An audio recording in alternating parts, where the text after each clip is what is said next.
Happy New Year, everyone. I hope you had a safe and memorable festive season with the people and at the places you love. And I hope everyone is rested, recharged, and excited for a massive year ahead.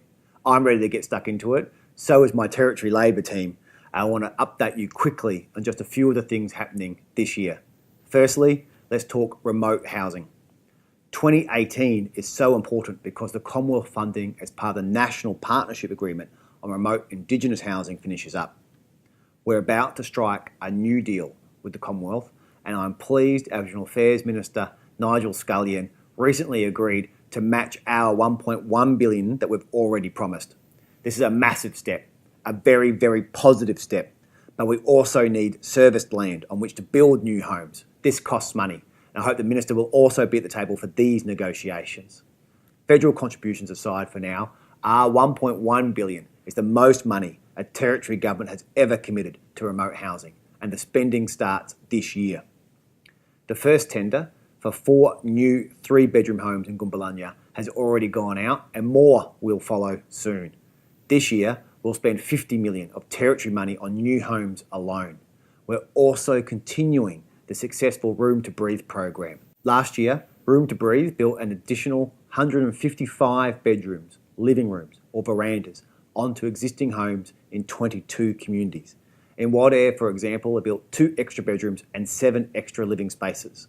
On one house, used by an elderly gentleman, it built a disabled toilet, front and back verandas, and redesigned the place so he's no longer stuck inside all day because of his wheelchair. But housing is about so much more than new homes and extra living spaces. It's about jobs. As much as possible, we want local people doing the work. We want sustained work, apprenticeships, careers. Room to Breathe has already employed 133 locals in 21 communities. In total, we've created 275 jobs in housing and homeland services, 142 of them full-time equivalent and ongoing. That's 142 families with real incomes doing real and ongoing work. Expect to see a lot more of this in 2018. Importantly, instead of telling communities what homes they will get, where they will be built and who will build them, communities will tell government. This is part of our historic local decision-making agenda, which is handing power back to communities. We believe communities should decide how its services and infrastructure will work for them, not politicians or bureaucrats. So along with housing, communities will work with government about how they want to manage health clinics, justice systems, schools, local government, and how best we grow our kids strong and healthy. This is big change, and we take big steps this year. There are also at least 2 important anniversaries in 2018. One of them is 90 years since the Coniston Massacre, the last of many sanctioned killings of Aboriginal people in our nation's bloody colonial history. At several sites, over several months, more than 60 Aboriginal men, women and children were murdered.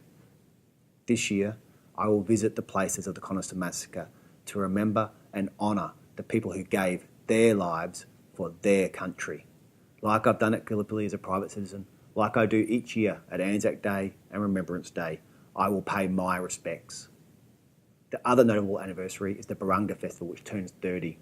I was just a boy when our then Prime Minister Bob Hawke told the crowd there we would have a treaty between the Australian government and the first Australians. As you know, not much has happened in that space in the 3 decades since. It's time to make things happen. And if it won't come from the federal government, then it will come from the Northern Territory government. I see treaties as the foundations of lasting reconciliation, stronger communities, and ultimately a stronger Northern Territory. This year, we will continue conversations about treaties, about how they will look and how they will work. But they must say to future generations of First Australians that your identity, your cultures, languages and law are not only valued but written into our laws. I have more to say on your TVs and radios throughout the year. I'll also be out in communities as much as I can to hear from you firsthand about what I and the Territory Government can do better. For now, on behalf of the Northern Territory Government, I wish you all a magnificent 2018. See you soon.